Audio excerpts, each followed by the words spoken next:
इस लेक्चर में हम पढ़ेंगे vulva formation in C elegance.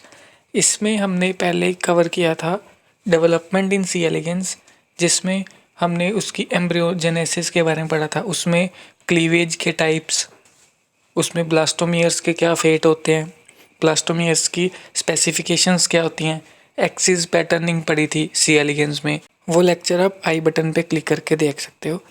अब हम स्टार्ट करेंगे vulva formation in C elegans. Vulva क्या है? वल्वा बेसिकली एक ओपनिंग है जो मिड वेंट्रली प्रेजेंट है। सी एलिगेन के वेंट्रल साइड पे सेंटर में प्रेजेंट है। मेल अपना स्पर्म इस वल्वा के थ्रू इंजेक्ट करता है और आफ्टर फर्टिलाइजेशन जो इंडिविजुअल है सी एलिगेन अपने एम्ब्रियो को स्टोर करके रखेगा। सी एलिगेन जो है हर्माफ्रोडाइट है, मीन्स एक इंडिविजुअल के अंदर मेल और फीमेल दोनों सेक्स प्रेजेंट है। हर्माफ्रोडाइट होने के बाद भी वो क्रॉस फर्टिलाइजेशन शो करते हैं, सेल्फ फर्टिलाइजेशन नहीं होती। जो मेल और फीमेल रिप्रोडक्टिव सिस्टम है वो डिफरेंट टाइम पे मैच्योर होने की वजह से जो सेल्फ फर्टिलाइजेशन पॉसिबल नहीं है, इसीलिए क्रॉस फर्टिलाइजेशन होगी। दो इंडिविजुअल के बीच में मेटिंग होगी, एक इंडिविजुअल अपना गैमेट दूसरे इंडिविजुअल के अंदर इंजेक्ट करेगा थ्रू वल्वा। अब देख लेते हैं कि वल्वा फॉर्म कैसे होता है। ड्यूरिंग द डेवलपमेंट जब वल्वा फॉर्म होता है ना, तब हमारे पास यहाँ पे इनडायरेक्ट डेवलपमेंट होती है, मीन्स यहाँ पे लार्वल स्टेजेस प्रेजेंट हैं।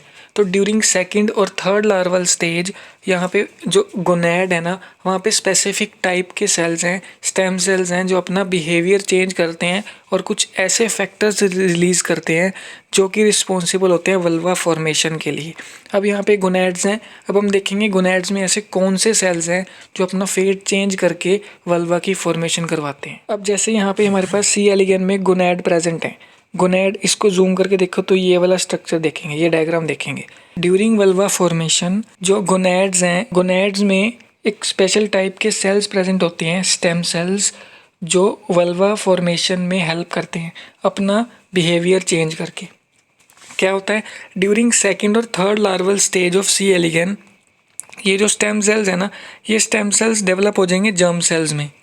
फिर क्या होगा, इनमें से कोई एक जर्म सेल एक प्रोटीन को एक्सप्रेस करवाएगा जिसका नाम है लैग 2। लैग 2 एक्सप्रेस होगा। जिस जर्म सेल में लैग 2 एक्सप्रेस होगा वो किस में डेवलप हो जाएगा, वो अब बन जाएगा एंकर सेल। इन गोनैड्स के just below vulva precursor cells present होते हैं।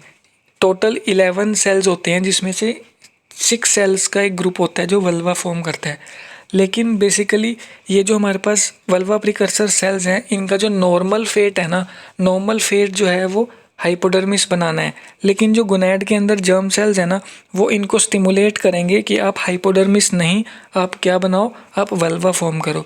अब कौन से फैक्टर रिलीज करते हैं, ऐसे कौन से पैराक्राइन फैक्टर हैं, कौन सा सिग्नल चलता है, वो हम देखते हैं आगे। अब यहाँ पे हमारे पास ये एंकर सेल है। अभी बाकी जर्म सेल्स को भूल जाओ, अभी सिर्फ एंकर सेल का रोल आएगा।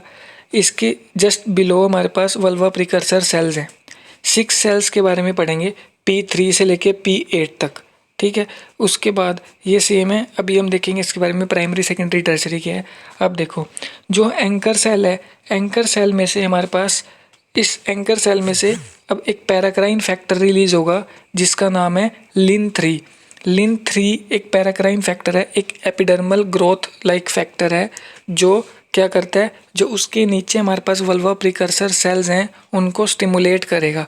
अब उस लिन3 के रिसेप्टर जो है ना, इन वल्वा प्रिकर्सर सेल्स के ऊपर प्रेजेंट होते हैं। उन रिसेप्टर को हम बोलते हैं लेट23। मीन्स इन रिसेप्टर के लिए एक प्रोटीन आ रहा है ऊपर से जो इन रिसेप्टर के साथ बाइंड करेगा। मतलब लिन3 जो है वो रिलीज होगा एंकर सेल से और वो इन रिसेप्टर्स के साथ जाके बाइंड कर जाएगा। अब देखो, ये जो लिन3 है, ये एंकर सेल में से जैसे ही रिलीज हुआ, इसके जो जस्ट बिलो नीचे वल्वा प्रिकर्सर सेल प्रेजेंट था, जैसे P6 प्रेजेंट है, तो यहाँ ये जो है P6 ये रिसीव करेगा हाई कंसंट्रेशन ऑफ लिन3, ठीक है। उसके आसपास P5 और P7 सेल्स जो प्रेजेंट हैं वो रिसीव करेंगे थोड़ी लो कंसंट्रेशन ऑफ लिन3। लेकिन जो P4 P8 प्रेजेंट है वो वेरी लेस कंसंट्रेशन ऑफ लिन3 को रिसीव करेंगे।